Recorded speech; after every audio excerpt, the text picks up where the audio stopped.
Welcome to firstly our audience have turned up to our new venue. At short notice, it's the last one for the year. Everyone's invited for a Chrissy drink at the end. But also we are looking forward to talking to our Zoom audience as well. All right, with the Zoom audience, I've invited people that I know, and the span on this is really quite large. I didn't do this deliberately, but I actually see it as being the forerunner of the first practical example of what a national network could eventually end up as. We aim to, if we've got something that may be worth tuning into, etc., we aim to spread it around. Now, the first thing that I want to say is that when I looked at the various people, and I'll do this quickly, I wish they were all here. So down in Victoria, we have a gentleman by the name of Brian Warne. He heads up the Energy Bureau. Rafe would know him well. That's quite a large outfit, hundreds of people, as I understand. And they're also connected to regional locations in Victoria. So he'll be, as far as I'm concerned, a key organisational contact for Victoria moving forward. We've also got Helen Dyer from Perth. Now, Helen, I've spoken to a while back, and I caught up with her this week. She's also on song. All these people support a national network.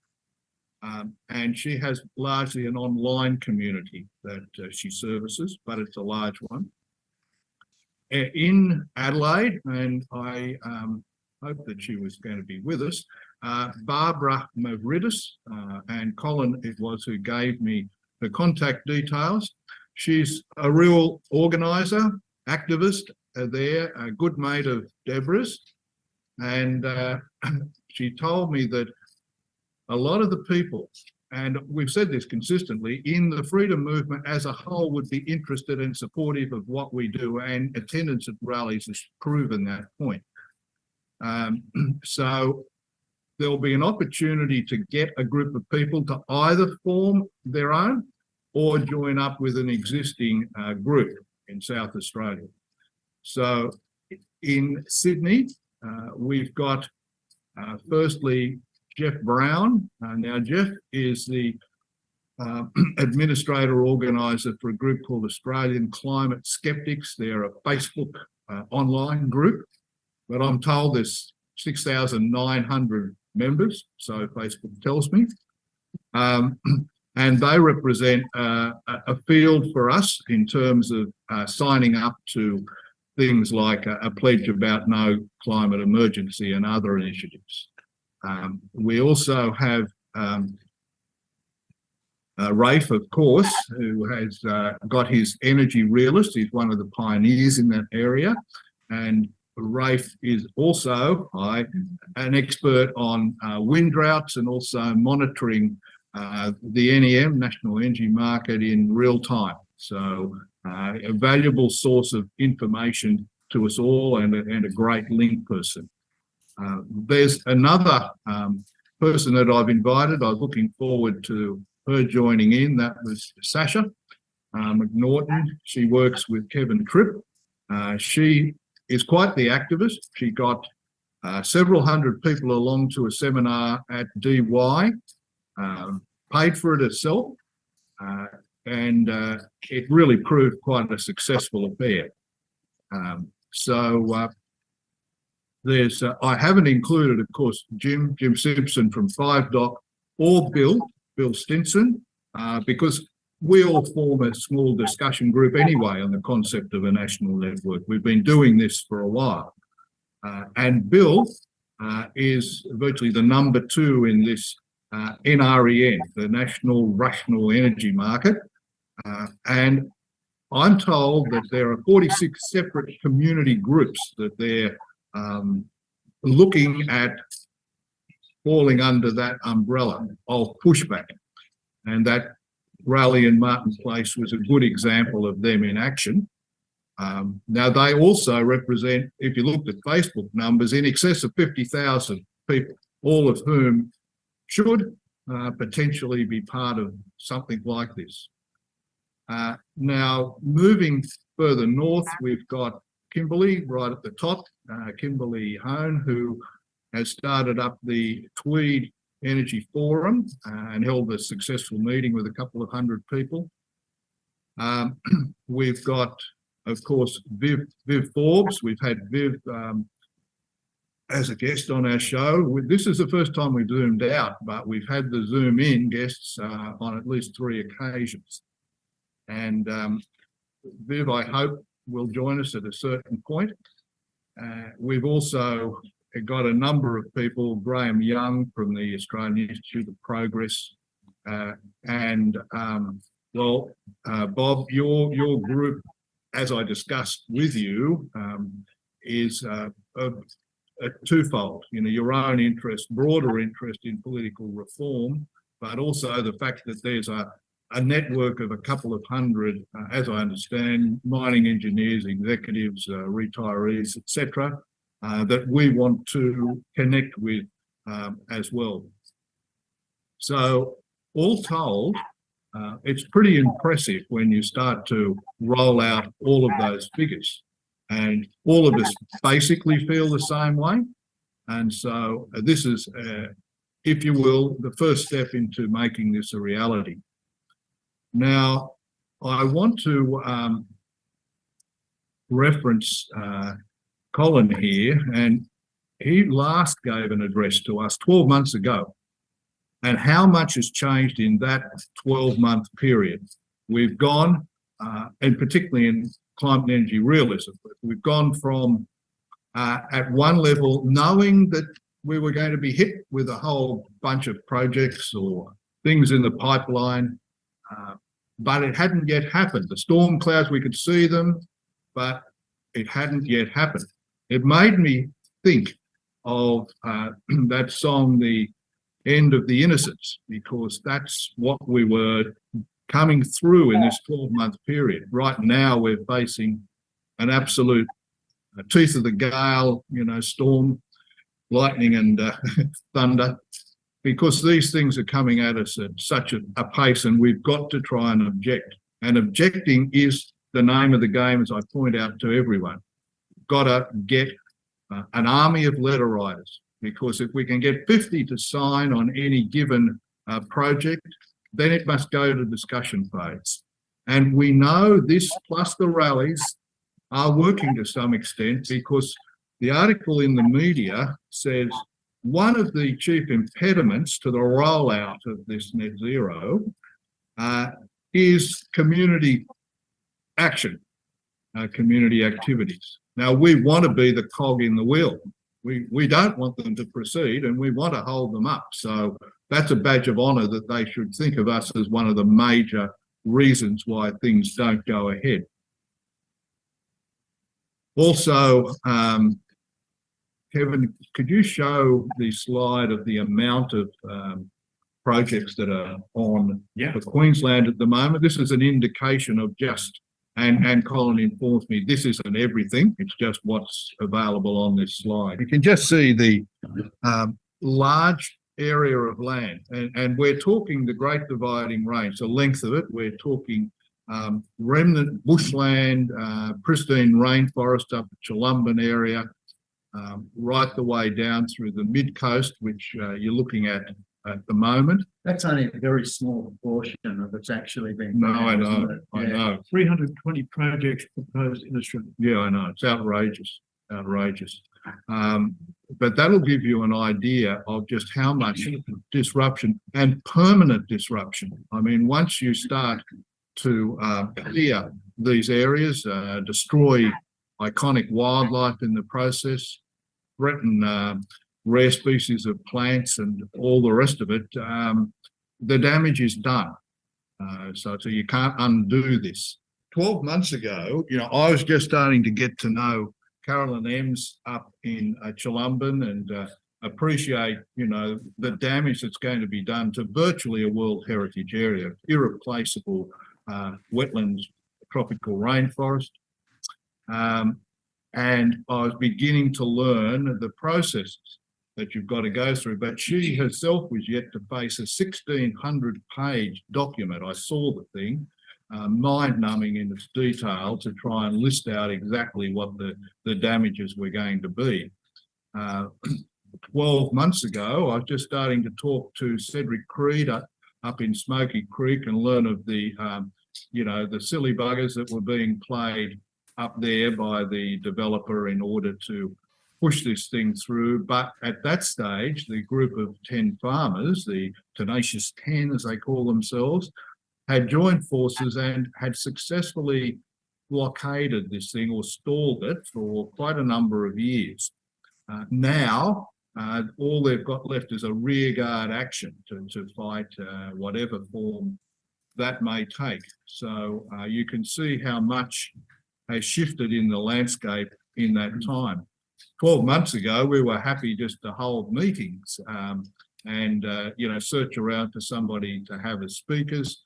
Right now, I'm putting out a weekly report to most of our constant members and letting them know exactly what's going on. And there's a lot going on all the time. So this is practical energy realism and climate realism. Both things are joined here.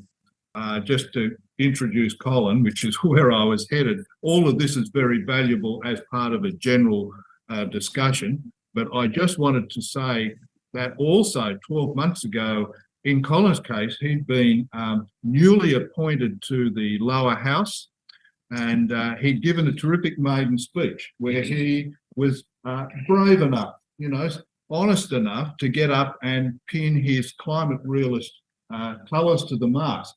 Now, I remember I said to Colin then, so who else in the lower house? There must be some people who, support. Who else is prepared to come out publicly and say so?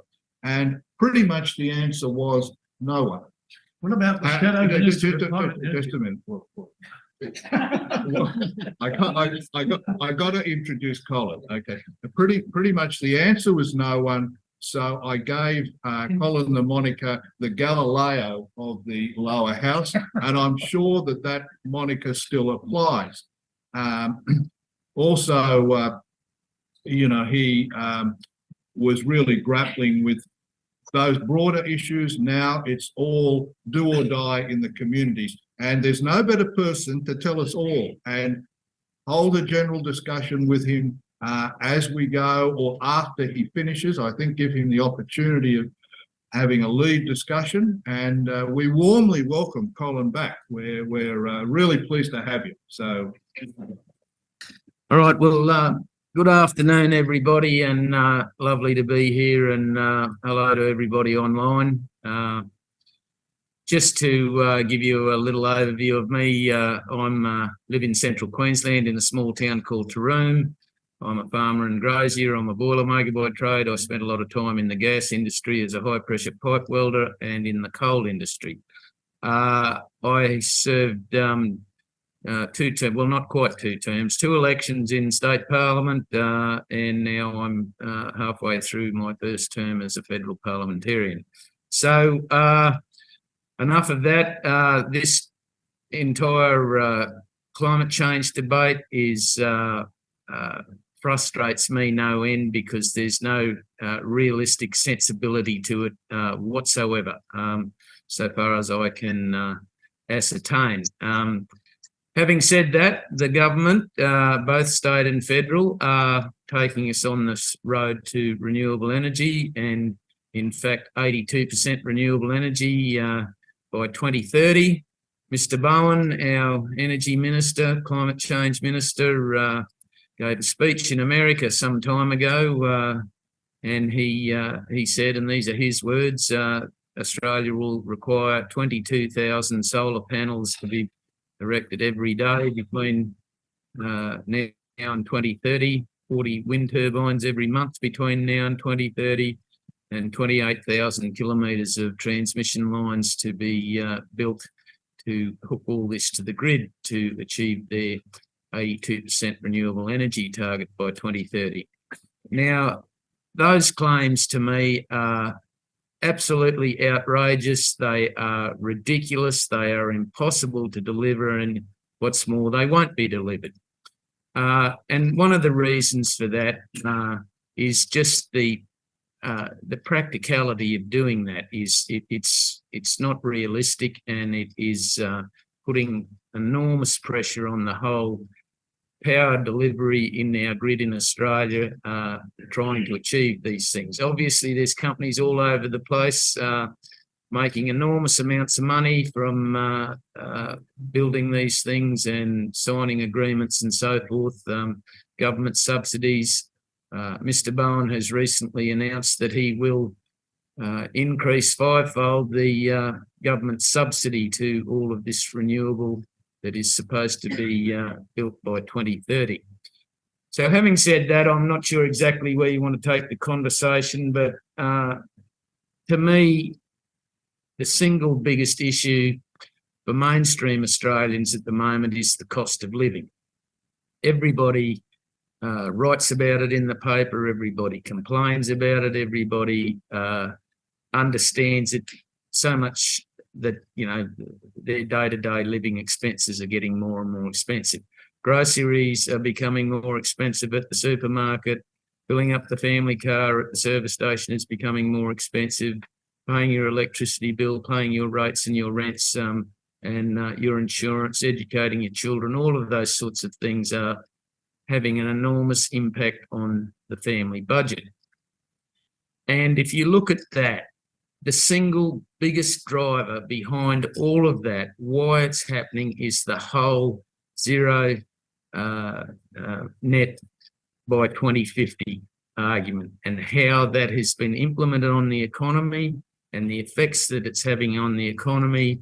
And coupled with that, we've got policies such as the safeguard mechanism implemented, when government first came to power approximately 18 months ago, where 215 of Australia's biggest companies have to lower their carbon emissions by 4.9% every year until 2030 to reach the 43% emissions target.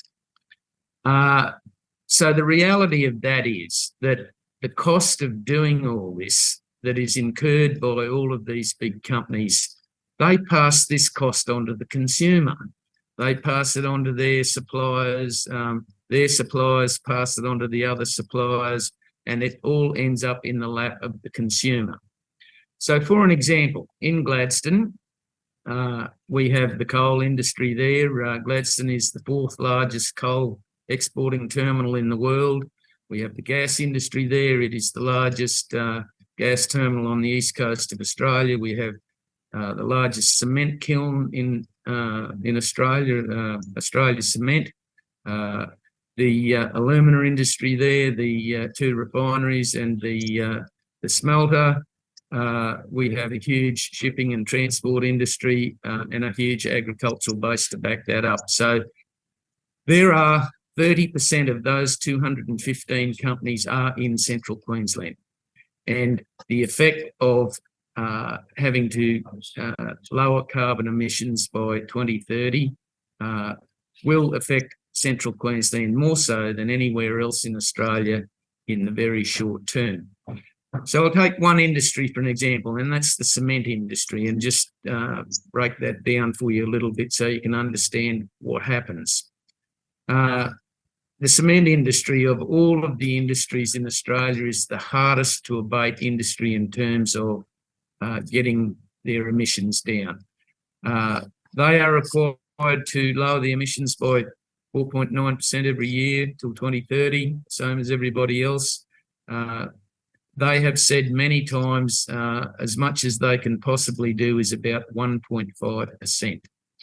As a result, and you've probably read this recently in the papers, concrete will be going up 50%. So if you want to build a house and you want to build your house out of bricks like the third little piggy did, you need concrete to hold the bricks together. So you need a slab to put it on. So the cost of building a house becomes more expensive. And therefore, the cost of an existing house becomes more expensive as well, because it's all has, it's all related in terms of housing availability. If you are a young person and you're trying to save up for a house loan, because of these cost rises, everything becomes more unachievable. And this is what is driving the housing crisis. Our supply chains are having to pass on their costs. The transport industry, for an example, has to decarbonise under the government's policies, and they pass their costs on. Everything in Australia comes on the back of a truck, whether it's a jar of Vegemite going to the supermarket or whether it's a dump truck going to the coal mine. It all comes on the back of a truck. And for the transport industry to recoup their costs, they pass those on to whoever receives whatever it is that's on the back of a truck. And this is the primary driver of the whole cost of living crisis, is the whole zero emissions by 2050, that whole argument and how that has been implemented on the economy, how it affects the whole supply chain, all the way from anywhere overseas where we get our consumer goods from, all the way to the supermarket shelves, to our producers, whether it be the coal, gas or mining and resource sector, to the agricultural sector. Everything has now become more expensive to produce, and we have to pass our costs on. And that, to me, is the single biggest primary driver behind the whole cost of living crisis that everybody is affected by. So until people start joining the dots and starting to understand that this is what is happening, including all of my political colleagues from all sides of the political fence, and we need to, in my view, reassess these unachievable targets that have been set by the government, in this case the Albanese government, and state governments around Australia. Queensland government in particular, the way that is all impacting on everybody. We've got some, in my view, again, ridiculous things happening in Queensland. And incidentally, Premier Palaszczuk has officially announced her resignation this afternoon. So that's... Who are we going to guess? Well, again, I actually sat next to Annie on the aeroplane a few days ago, and she didn't let me in on it, but she was quite amicable and quite cheery. But anyway, be that as it may, just to get into central Queensland, you've seen the map on the screen that they put up, and I can assure you that is only some of the projects that have been proposed, and there are two that I know of that have happened just very recently that will have an enormous impact on the skyline and on the greater agricultural area of central Queensland. One of those is a proposal just east of Theodore at a place called Camboon, where a company is proposing to put up 160 wind turbines there. That will have a footprint of 45,000 hectares. So in the old scale, that's 110,000 acres. These wind turbines that they're proposing are not the little ones. These are the great big ones, in fact, the largest ones that I'm aware of. They have a height of 260 metres from the ground to the top of the blade when it's pointing directly up. Just to put that into some realistic context for you, that's approximately as high as the Tower of Power in Brisbane, where Annie has her office. The flag that is over Parliament House in Canberra, it's 81 metres to the top of the flag. So these towers are, easily 3 times the height of that. So they're not small by any means. And again, to put it into some sort of context, 110,000 acres, 45,000 hectares, that's That's a diameter approximately from Ipswich to Redcliffe in a circle, with 160 of these enormous monstrosities sprinkled all over the place. There is another one just south of there, east of Wandone, east of Taroom. There's 200 towers proposed there. That's the latest one that I've heard. Obviously, there is new transmission lines that have to be built. There are corridors that have been mapped out, and many people don't even know where they are at the moment. I do, but it hasn't been made official. But I can assure you, when people find out, again, more impact and the enormous environmental cost to all of this, in my view, has to be questioned. These wind turbines, these solar panels, these transmission lines, we will be knocking down all the remnant vegetation. We will be building access roads. We will be building all sorts of logistics to make these things work, including battery storage facilities to store the power when the wind's not blowing, the sun's not shining, all of these substations and so forth to make it work. Now, somebody earlier said the cost of it all. Well, as I said, Mr. Bowen has recently said he wants to fivefold the increase of government subsidy to all of these proposals across the country. Nobody really knows the cost. However, the bean counters have estimated that this will be somewhere in the vicinity of $1.5 trillion. I'll repeat that, $1.5 trillion. So, Is that per annum? No, that's They're building now. that is to Get to that is to deliver Mr. Bowen's proposal to achieve the target. 82% renewable energy by 2030. So I don't even know what $1 trillion is, but I can assure you it's a million. It's $1,000 billion, which is a million. So in anybody's terms, that is going to have a generational effect on the taxpayer and the debt of Australia, and the fact that the taxpayer will foot the bill for this. So again, there needs to be some serious questions around what will be delivered and how it will be delivered, and how it will be reliable enough to supply Australia with both affordable and reliable energy into the future. Everywhere you go, people are starting to question this now, and I think momentum is building in respect to governments and people advocating all this, starting to have to come up with some real figures, some real numbers, and some real outcomes.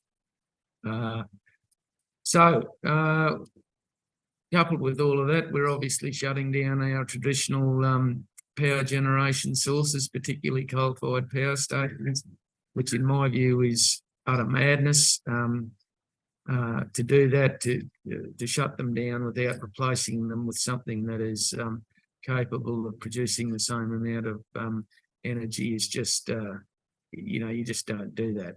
But that's what we're doing. Having said that, somebody asked a question about Earing Power Station, and it's the next big coal-fired power station that will possibly close. It is scheduled to close next year. However, it's my understanding that the state governments are suddenly realising now that if they do that, they put Victoria and New South Wales in particular in a very precarious position in terms of the ability to be able to generate enough electricity. So I would suggest that the governments need to put some more maintenance into those facilities and keep them going for years to come, particularly given the fact the road that they're taking us down in terms of energy. So anyway, I don't know how much more you want me to go on about that, but it is, to me, very, very frustrating in Parliament. Every time I walk into the place and sit into the House, you'll listen to the Labor Party tell you that renewable energy is the cheapest form of energy. And nothing could be further from the truth. And why is it that mainstream Australia wants to readily accept this? And this is what I find enormously frustrating. Somebody mentioned my maiden speech 18 months ago. I did outline all of these issues in rough terms, the enormous impact that this would have, and that is starting to unfold. And in central Queensland, where I come from, it is starting to create enormous community angst because people just really didn't believe it, but they're starting to believe it now, I can assure you. And what can you do to stop it? Well, the reality of it is the train has left the station and it's travelling down the tracks. It is extremely difficult to stop. We've been working with the Smoky Creek people, the Tenacious 10, as you know. I've been doing that for many years and have been a very strong advocate for them. They have written well over 400 letters to all sorts of people, government departments and ministers and so forth, and we got it recognised as a controlled action through the EPPC Act.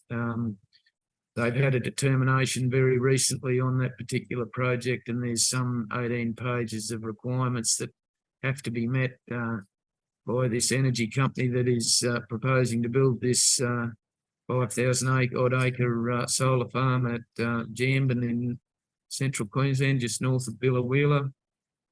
The big question is who's going to oversee that?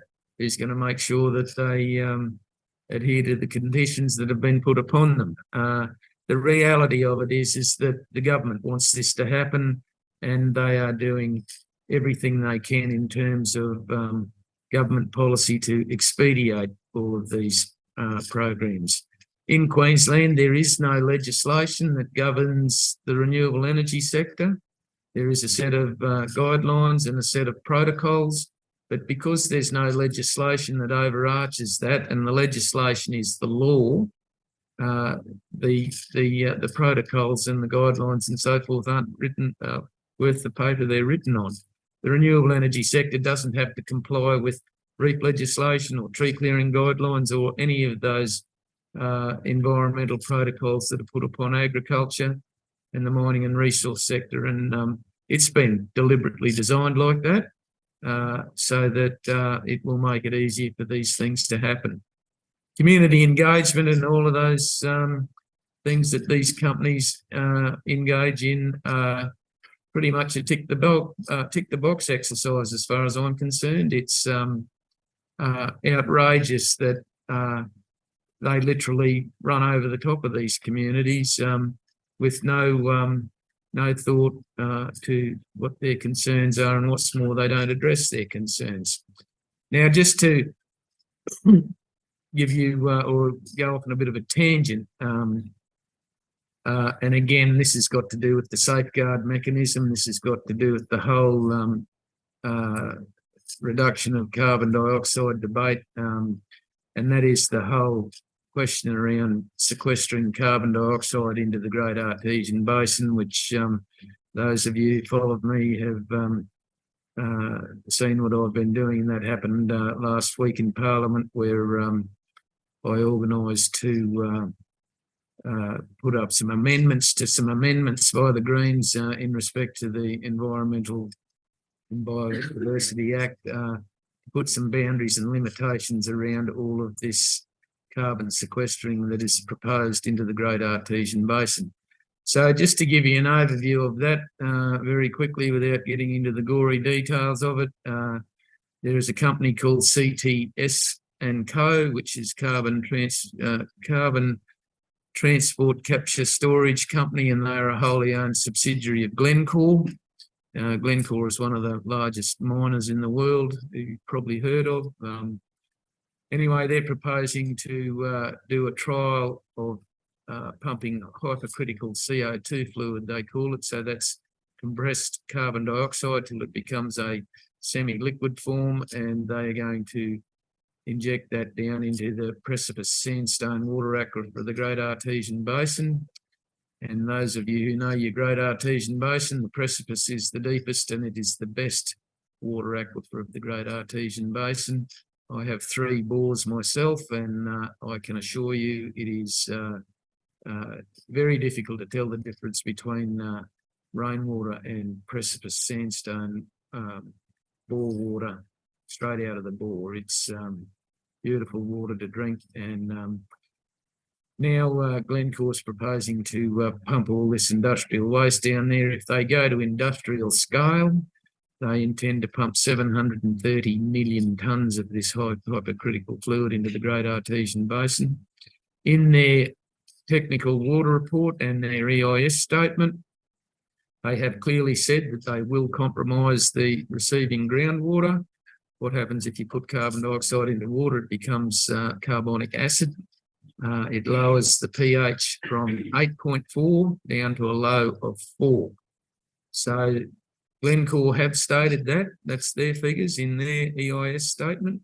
They've also said that they cannot meet the current Queensland environmental regulations, and they do need the Environmental Authority changed in Queensland before they can proceed. So their process has been ongoing. There were 85 submissions written in to, with proposals to stop that. I wrote one myself. Glencore have now revised their EIS, and that revised EIS is before the Environment Department in Queensland, and they are supposed to make a decision sometime in coming weeks.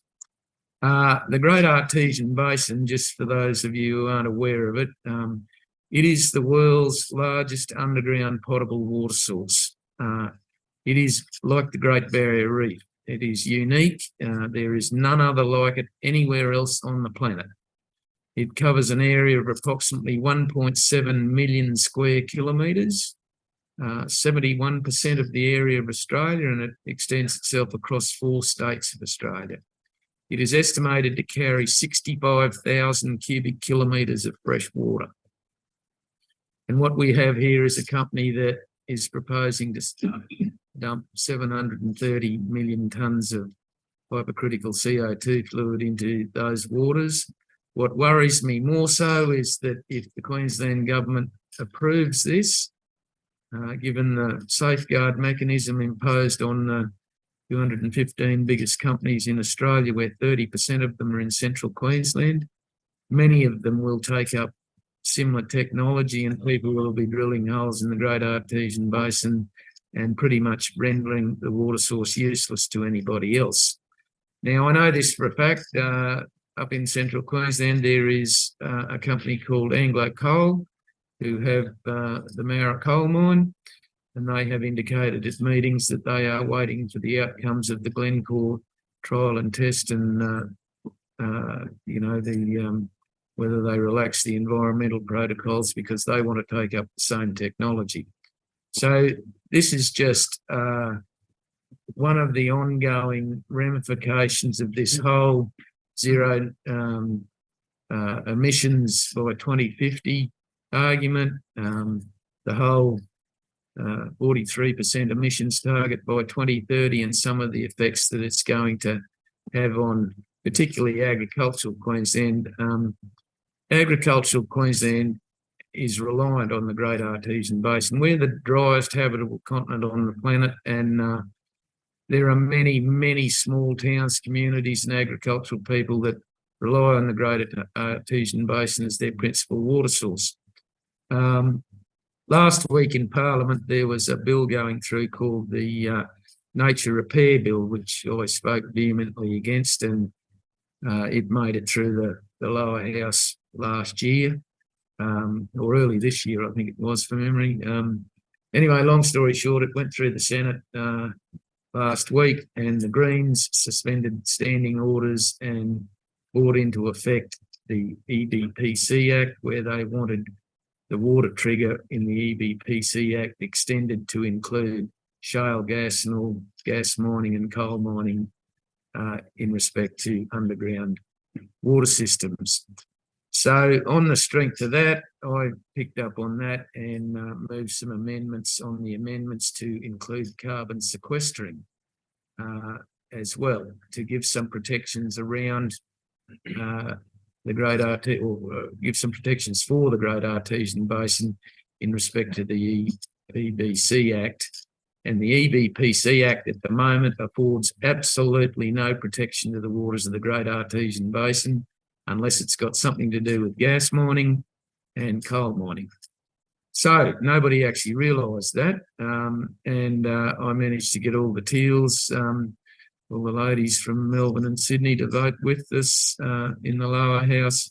However, it was defeated by the Greens and the Labor Party, and it is just another example of the monumental hypocrisy from this whole we're environmentalists and we're trying to look after things, because what they're actually doing is sacrificing the environment to save the environment, if you like. So it's enormously frustrating, and more so the fact that mainstream Australians don't understand the complications of all of this crazy policy when we get to 2050.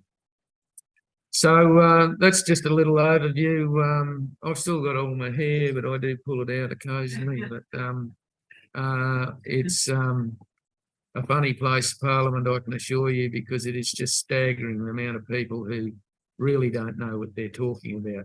Colin, do you think there's a growing number of MPs that are becoming aware of it? It's all senators. Is the awareness getting better within the Liberal Party, within or national? Yeah. We need to make that happen somehow. So here's the conundrum. Yes, they are aware of it.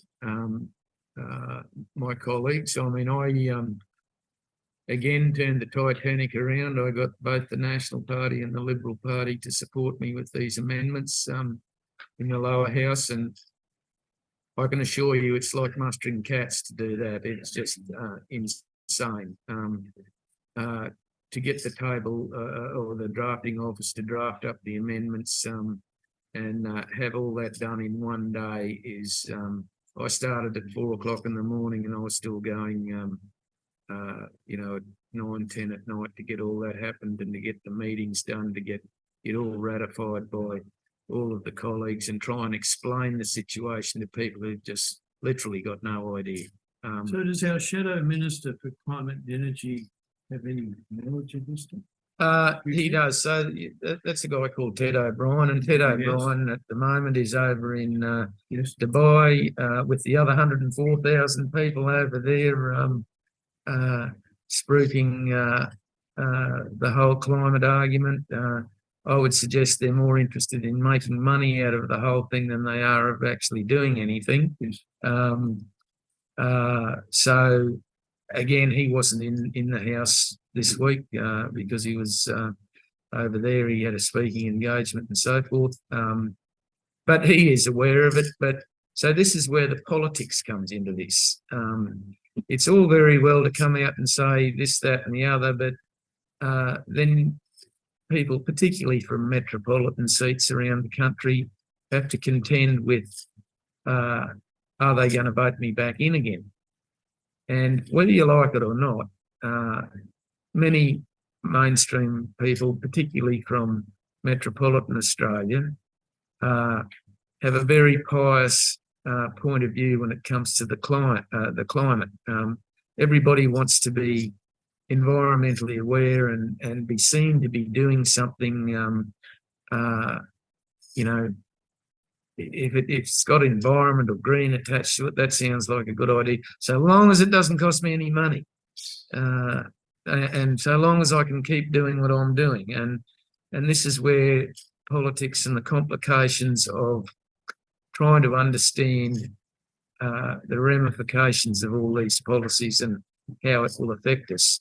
Most people don't even know what carbon dioxide is. If I walked down the street and said to somebody, how how much carbon dioxide's in the atmosphere, they'd go, I don't know, a whole lot. Well, I can tell you this, and everybody should learn this off by heart.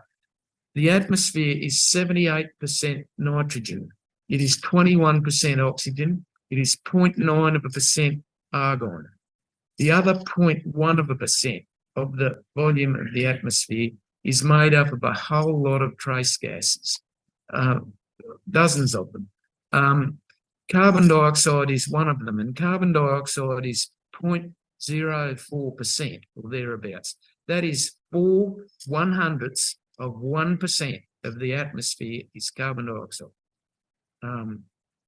The other point that annoys me immensely is decarbonisation, carbon pollution. I mean, it is insane. It's got nothing to do with carbon. Carbon is number 6, atomic number on the periodic table is number 6. It is carbon, C. Carbon is why there is life on this planet. We are all carbon-based life forms. Reduces oxygen. So this whole idea of confusing carbon with carbon dioxide is enormously misleading, and you hear it in the media every day.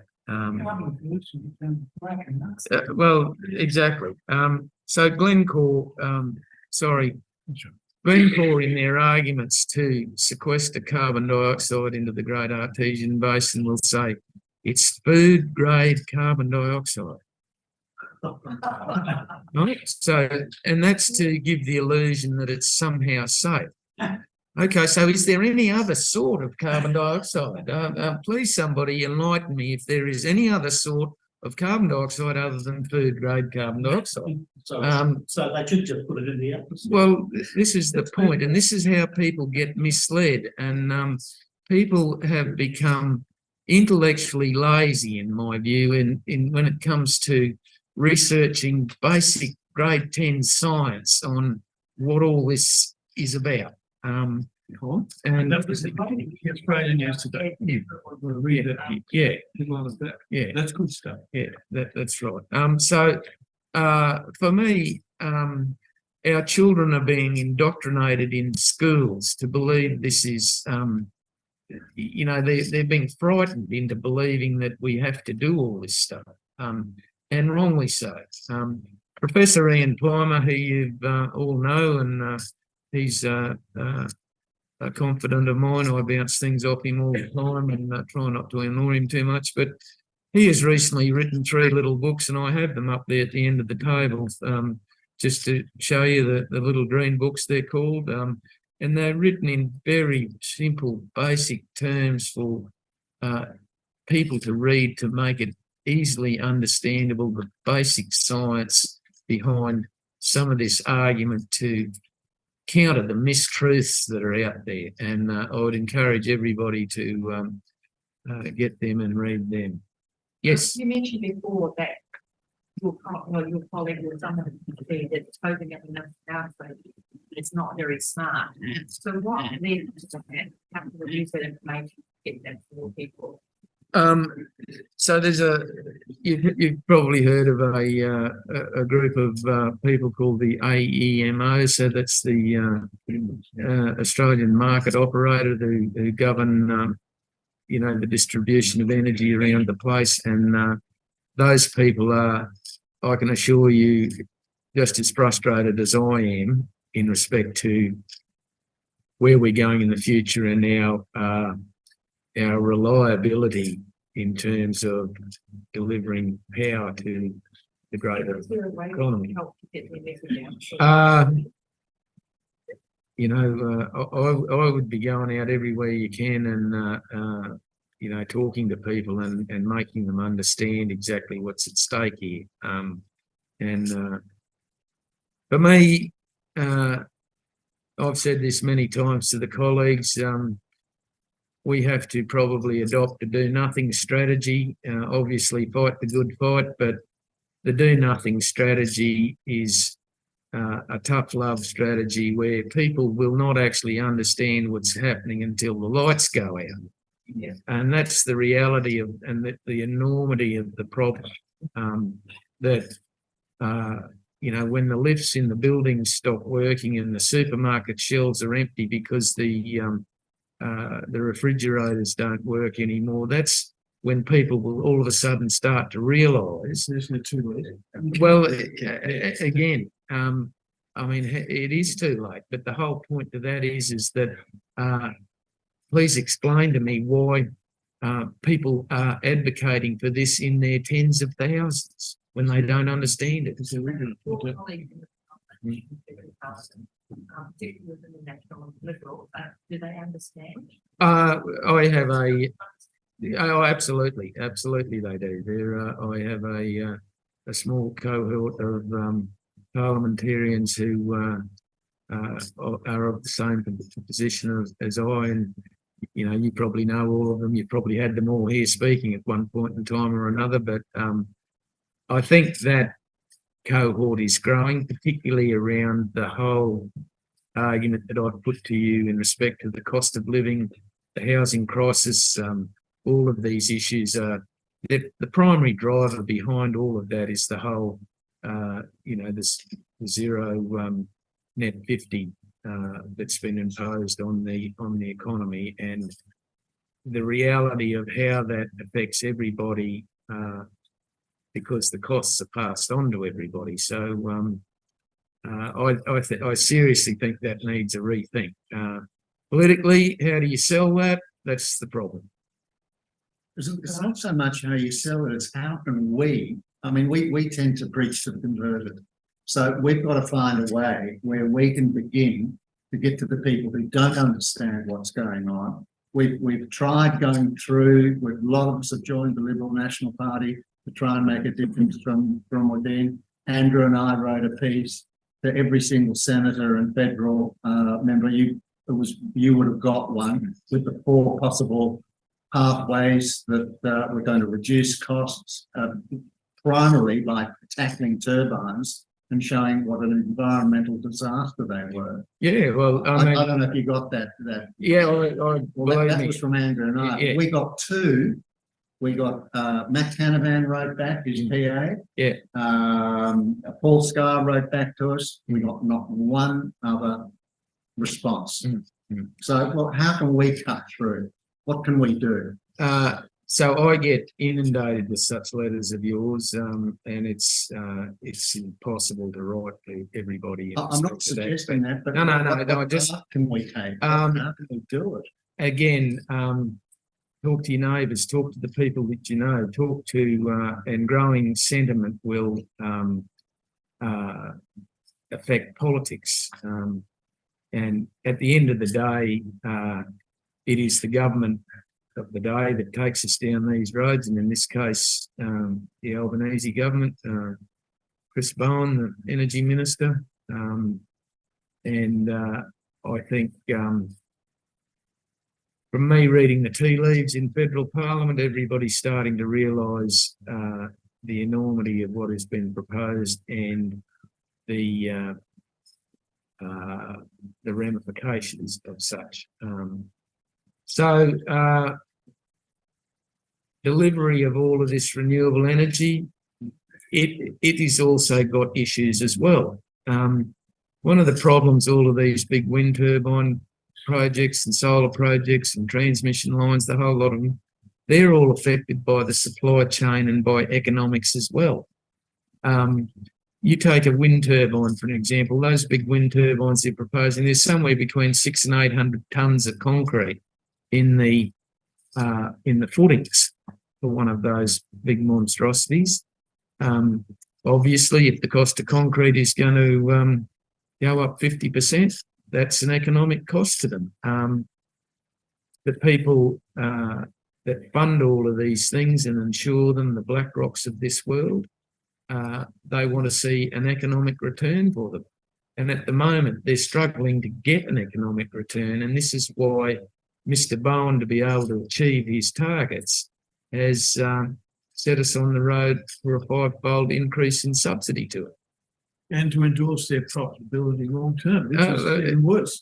Again, isn't that going to be one of the best ways to tackle them? Well, because you've got Siemens, Ørsted, Vestas, all losing billions of dollars a year. You've even got the Chinese companies now. I read the biggest one, their profit margin has dropped by 98% this year, and that's in China. Yeah, absolutely. And I was reading the local paper down at Burleigh Heads this morning, and there was a solar company based here somewhere that's gone bankrupt, owing millions, and people have committed money to them, and they're the people that put up solar panels around your roofs.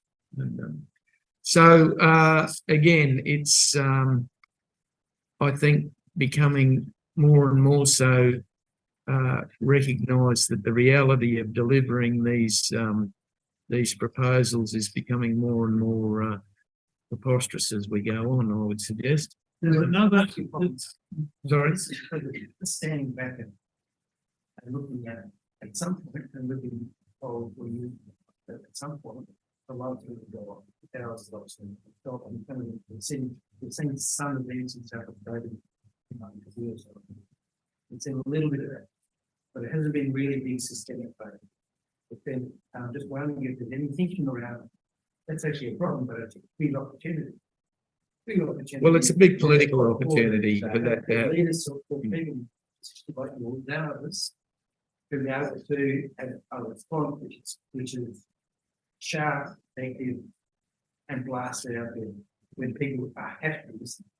Because right now they're not listening. They all just want to feed their kids, pay their bills. You know, it's the place with the death without the cuts. Everybody's just trying to provide. But when it's, you know, starvation is like 3 days of food in the refrigerator. All the system goes out for 2 weeks. What they going to do?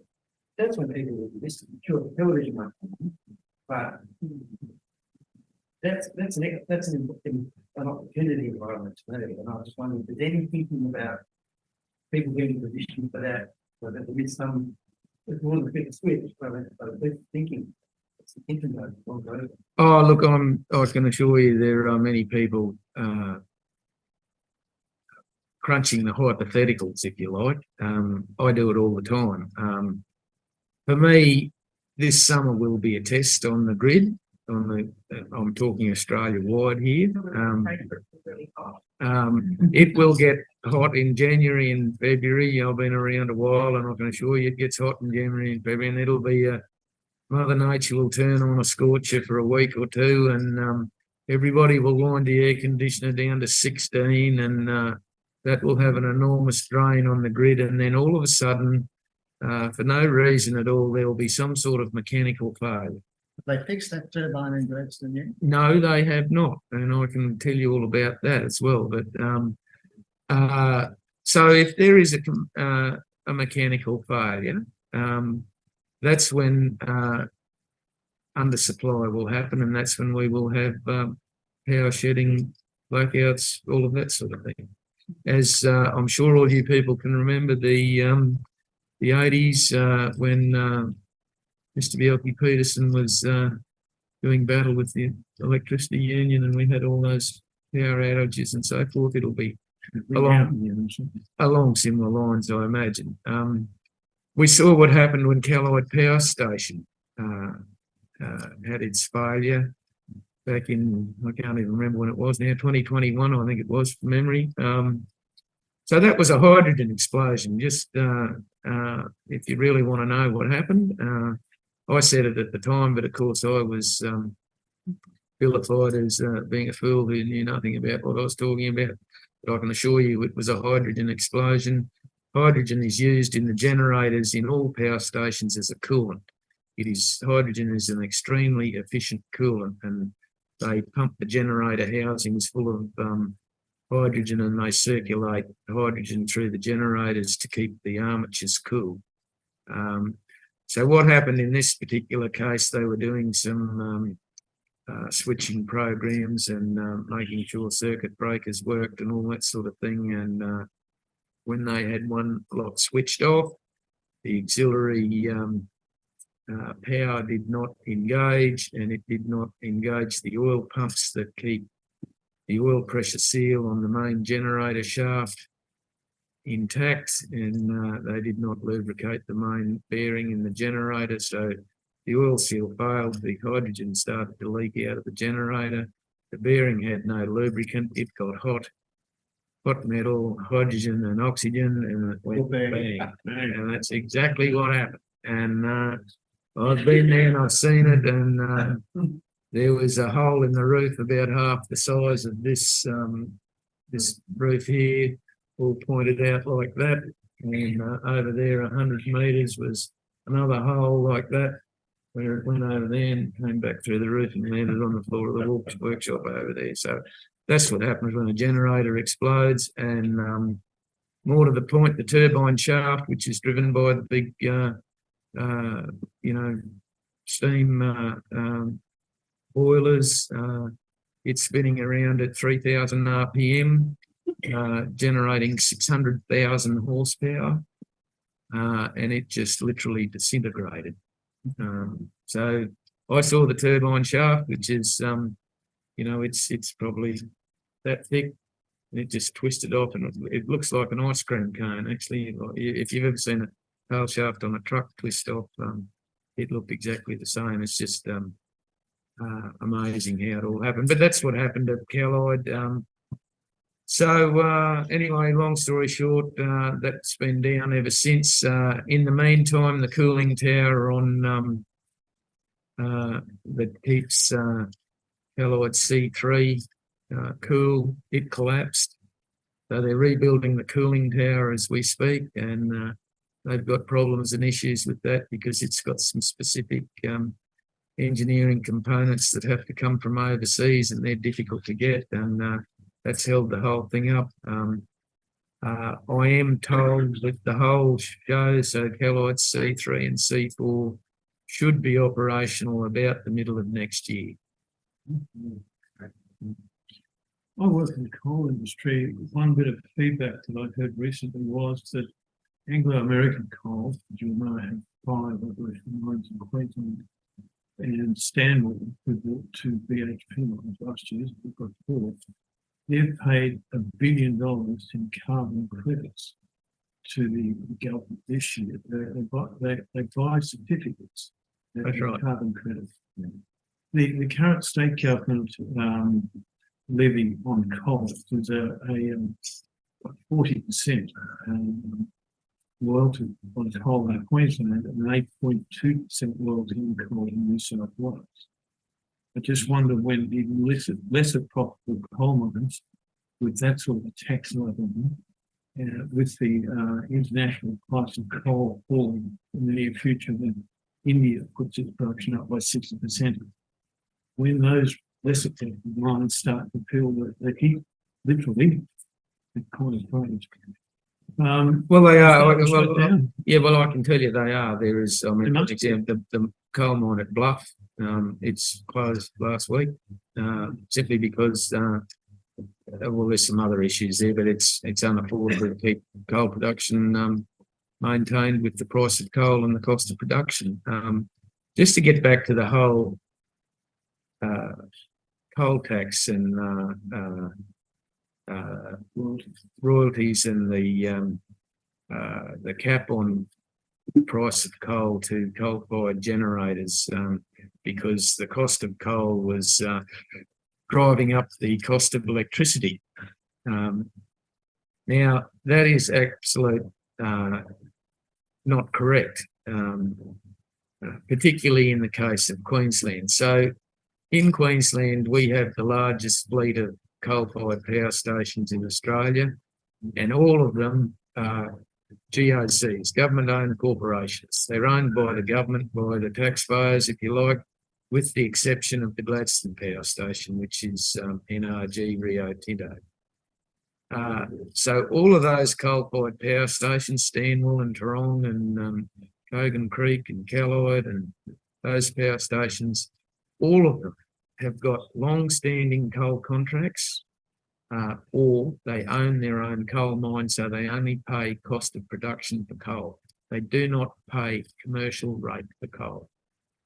Now, Gladstone Power Station is NRG Rio Tinto, and back in about 2018-19 thereabouts, the Rio Tinto board in their wisdom decided to sell all of their coal assets because they would become stranded assets. Remember that argument? And then, of course, we had the war in Eastern Europe, and that put enormous pressure on energy resources, particularly coal and gas. And I think coal made it to $460 a tonne at its peak, from memory.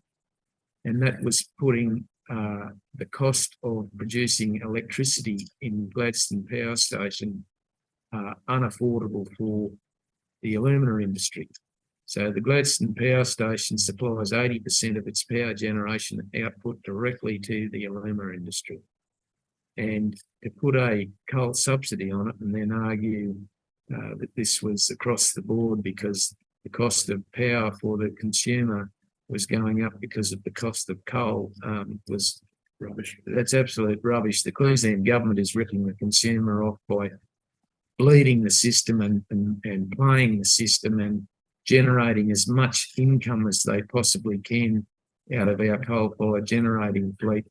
And at the end of the day, the consumer pays the difference. So all of that coal subsidy to the power stations, all of that argument, in my view, was a direct subsidy to the alumina industry to keep it viable. The coal cost you $30 a tonne about domestically to supply coal to the power station. Well, if you look at Callide Power Station in Billawheeler, if you go through their financials, which I have, they have a long-standing coal contract with Batchfire Coal Mine, which is right next to the power station. It was written way back in the early 90s, and last time I looked at them, they were paying $23 a tonne for coal. That contract is stays in force until 2032, from memory. There are others paying 40. Yeah. So this argument that obviously these other coal-fired power stations around Australia are in different situations because a lot of them have been sold and privatised by their governments. Here in Queensland, not the case.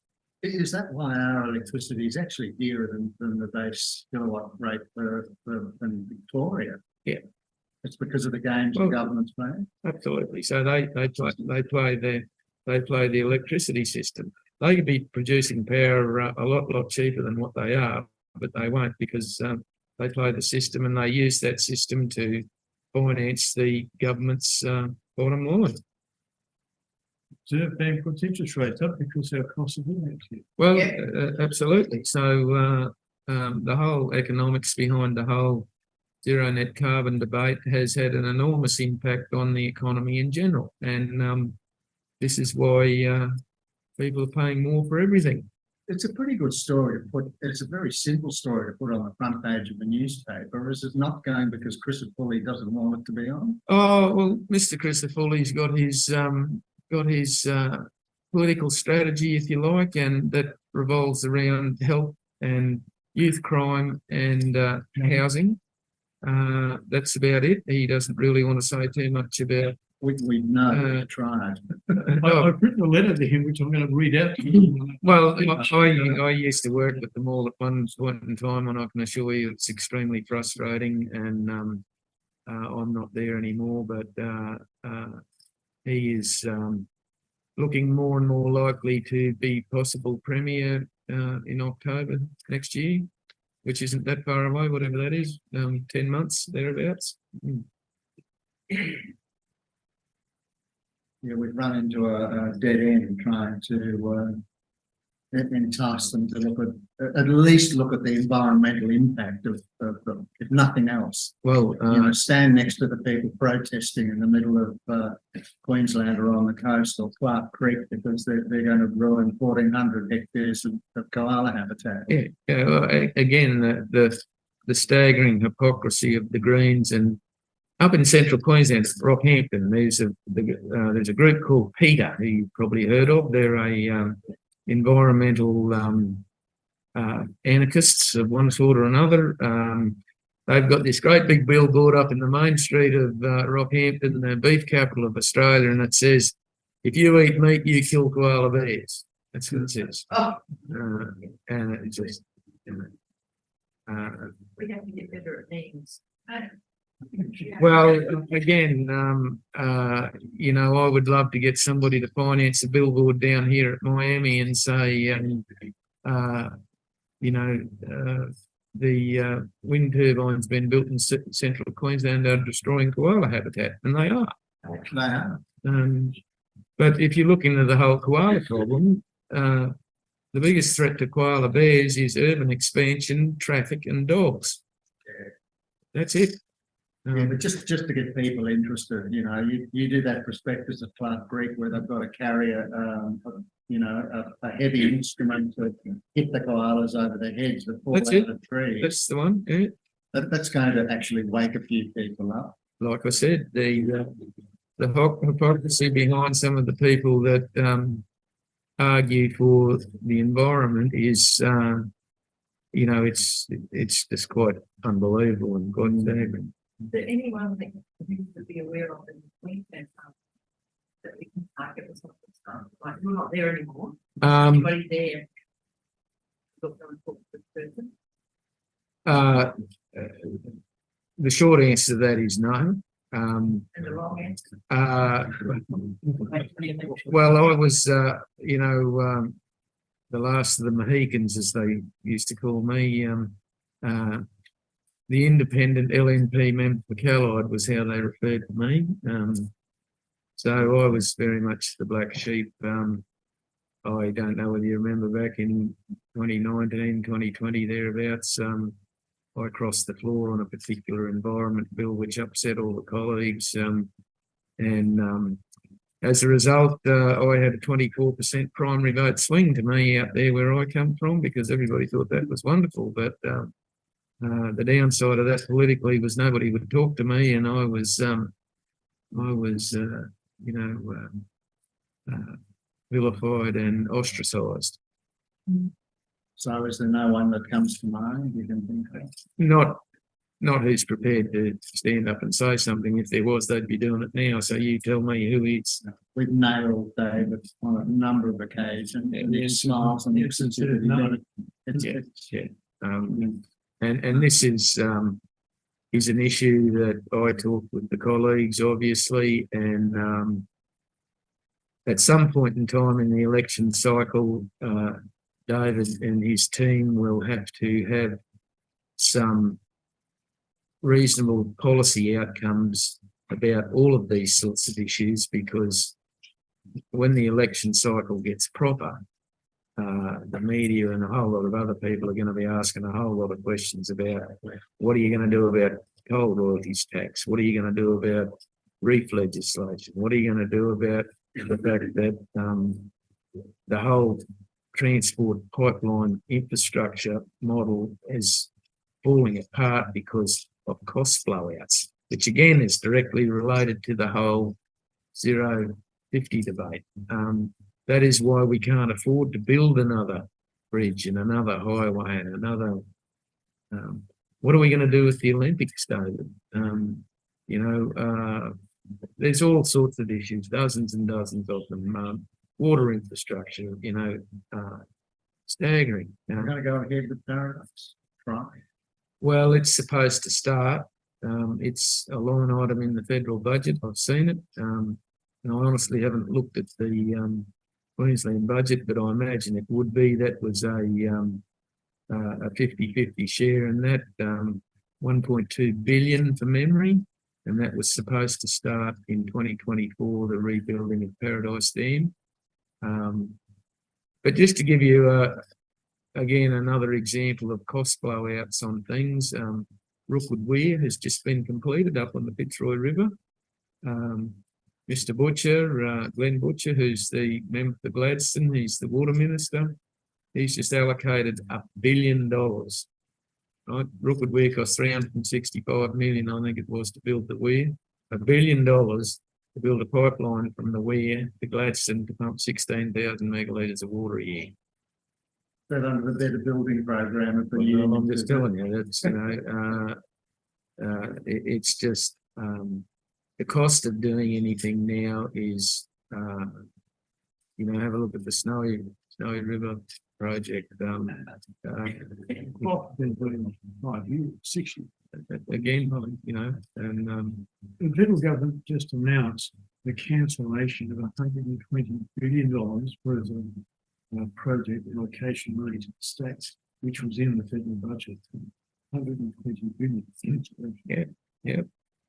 absolutely. My sister rang me this morning, so she runs the hospital in Derby in Western Australia.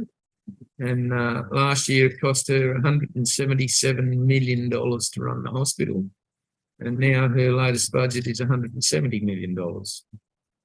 So she said, how am I supposed to run the hospital with less money and get better outcomes? So governments are trimming the sails everywhere you go. And instead of chopping the cost of the bureaucracy, they're, you know, service delivery suffers. And there are too many meetings, so many people flying around doing nothing, having meetings about the meetings we had. John, how do we change that? How do we get rid of it? Well, the first, you change the government, exactly, yeah. You know, I think Anastasia has increased the public service threefold in her term in Queensland. Well, that's what happens. And what was the Christmas bonus? Wasn't there $3, $4, $5, $700, whatever it was? It's gone up. Yeah. Yeah. And their wages are going up too, I might add. 25,000 more federal public servants. Yeah. That allows them to have more sorry days. holiday.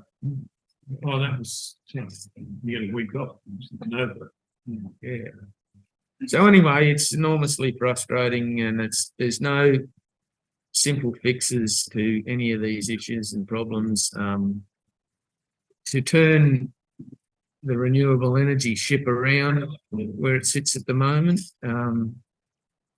will take a change of government.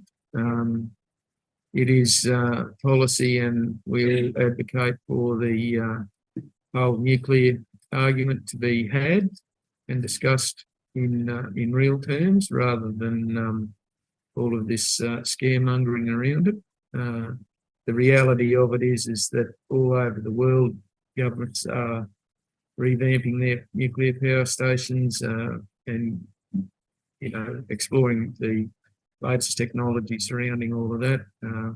Australia is the only G20 country in the world that doesn't have nuclear power. We have the largest reserves or known reserves of uranium on the planet. And we actually mine that and sell it to 40 countries around the world, but we don't use it ourselves. Green's saying no. Yeah.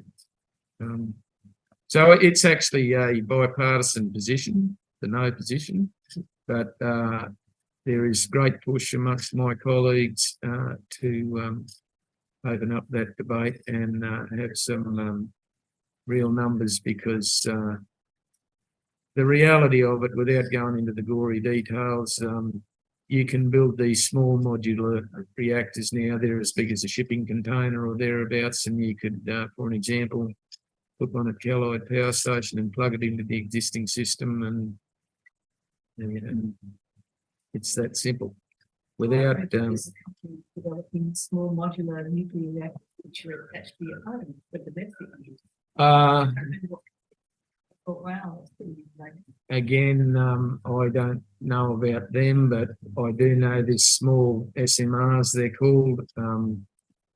They're the sort of things that run, you know, like the nuclear submarines and the nuclear battleships and those sorts of things. They're similar sorts of things. And one of those small modular reactors can power a city, is what we're told. And obviously, Australia needs to consider all its options, I believe. And in the meantime, we need to maintain our traditional coal-fired power fleet, because as former Chief Scientist Alan Finkel said, what we're trying to achieve amounts to virtually nothing. in terms of 1%. worldwide carbon emissions. Regarding small modular nuclear, there was publicity recently about a situation in the United States where a company was pushing this and was hoping to get in the first of them to be put in commercial. Lost out because its customers didn't support. And then after that, there was discussion with Australia. If we get it in hard, we're gonna go nuclear. Which is nuclear stop it. It's still gonna take quite a long time to get there. So the reality is we're going to need to build more coal-fired power to get out of the mess. Is that, do you agree with that? Yeah, look, if I had my way, I wouldn't be, I'd be building coal-fired power stations full stop. That's what I'd be doing, but Just coal and wood. we have the cleanest, and highest energy, lowest sulfur coal in the world. What Australia puts out in terms of emissions, if you want to go down that argument, is 1% of world emissions. The IPCC tells you that man creates 3% of world emissions. So you take 1% of 3% and then reduce that by 43% to meet the current government's emissions targets. I mean, you're talking somewhere in the vicinity of 1/1,000,000th of 1% is what we're trying to do, and what it's economic suicide trying to get there. So coal-fired power technology is different from the old tech. The new stuff's different, and we have these enormous reserves of coal, and we should be using it at least for the short term. Obviously, as we go on into the future, I think we should be exploring nuclear technology. There is a lot of hype around nuclear technology. Everybody points at Chernobyl reactor and Fukushima, which was another hydrogen explosion, I might add.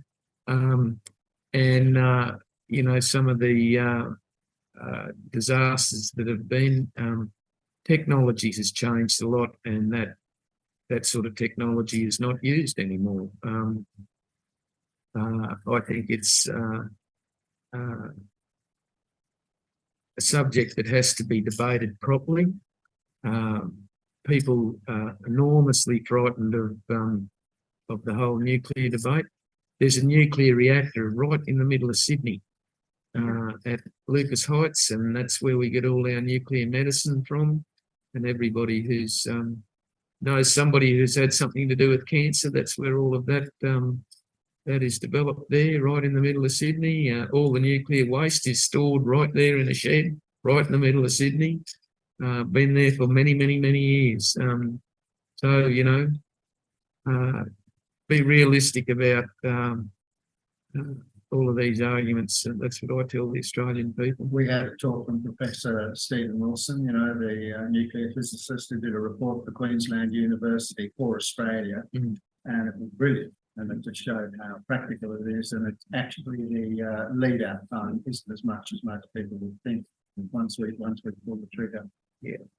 If I could just leap in there, we moved from a high-far reactor at Lucas Heights to an opal. It's capable of generating 20 megawatts. That was done in 5 years, of which 2 years was engaged in debates and the letting of tenders, which was finally let to Argentina, from which we procured the opal reactor.